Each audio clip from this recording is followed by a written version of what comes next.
नमस्कार। जैसे कि आप जानते हैं कि भारत का जो संविधान है, अनुच्छेद 312 के अंदर अखिल भारतीय सेवाओं के गठन की बात की गई है। आईएएस, आईपीएस और आईएफएस, ये जो 3 भारतीय सेवाएं हैं, अखिल भारतीय सेवाएं मानी जाती है।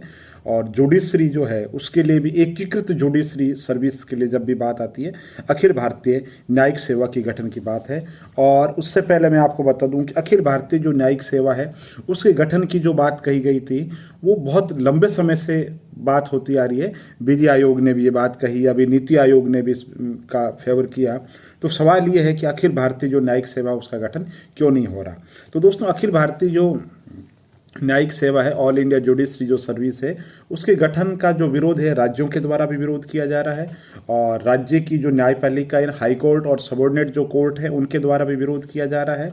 और जो गठन करने का जो तर्क है, तो सबसे पहले मैं आपको बता दूं कि गठन करने के पीछे सबसे बड़ा तर्क ये दिया जा रहा है कि केंद्रीय सेवा होने के कारण भारत में, पूरे भारत भर में जिला और न्यायिक जो सेवा के अंदर जो 5000 के आसपास जो पद है वो भरे जाएंगे।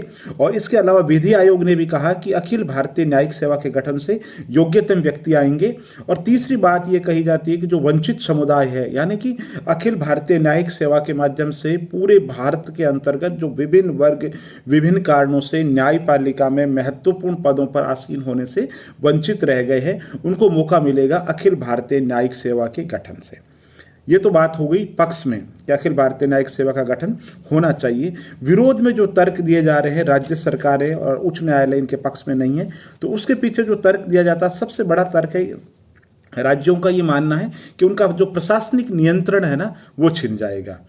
जो ट्रांसफर वगैरह है, प्रशासनिक नियंत्रण है, वो छिन जाएगा। इसके अलावा न्यायपालिका के अंदर जो लोअर जो कोर्ट है, वहाँ पे स्थानीय भाषा का प्रयोग किया जाता है। तो राज्यों के द्वारा और हाईकोर्ट के द्वारा ये तर्क दिया जा रहा है कि स्थानीय भाषा का जो प्रयोग किया जाता है ना, तो उसमें जब एक राज्य से दूसरे राज्य में ट्रांसफर होकर के न्यायिक अधिकारी आएंगे तो उनको भाषा संबंधी बड़ी समस्या का सामना करना पड़ेगा। तीसरा तर्क ये दिया जा रहा है कि अखिल भारतीय अगर न्यायिक सेवा का गठन होगा तो जो राज्य न्यायिक सेवा के जो अधिकारी है, उनको पदोन्नति कम मिलेगी, या पदोन्नति के जो अवसर है थोड़े से उनके लिए कम हो जाएंगे। और 9 हाईकोर्ट जो है, इसलिए इसका विरोध कर चुके अखिल भारतीय न्यायिक सेवा के गठन के लिए।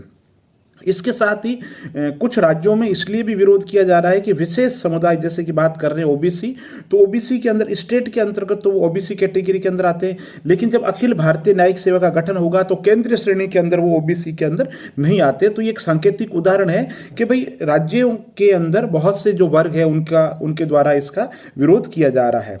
ठीक है। इसके अलावा एक और तर्क दिया जाता है कि जो लोअर जुडिशरी है ना, जो नीचे की जो न्यायपालिका है, वहां पर पदोन्नति के अवसर पहले से बहुत ही कम है। इसलिए अखिल भारतीय अगर न्यायिक सेवा का गठन किया गया तो पदोन्नति के जो चांसेज है वो और कम हो जाएंगे।